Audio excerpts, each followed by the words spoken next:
mama. Hello. Mama, mimi ni nabii wa Mungu.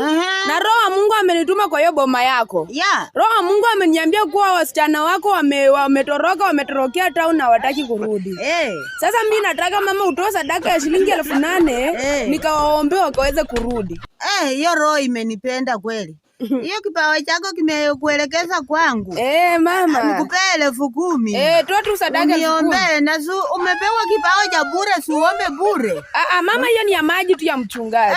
Wewe wacha, unataka kuibia mimi mama mzee wewe tapeli. Wewe mjinga sana, hata mimi sina mtoto. Mama, sikukuibia. Unataka nini? Wewe ni paka bushi. Ati hauna mtoto? Wewe umbwa mwitu. Wewe burugenge wewe. Wewe mjinga sana mfala. Tomorrow hadi enda huko na ujinga wako na kusema hello mama kutaka kuniibia mama mzee kama mimi. Wachana na ujinga. Ambia huyo roho wako asikuelekeze kwangu mara nyingine tena. Enda ufanyie huko ujinga ibie wengine. Wewe fala mjinga wewe. Usirudie tena. Mama, pole basi.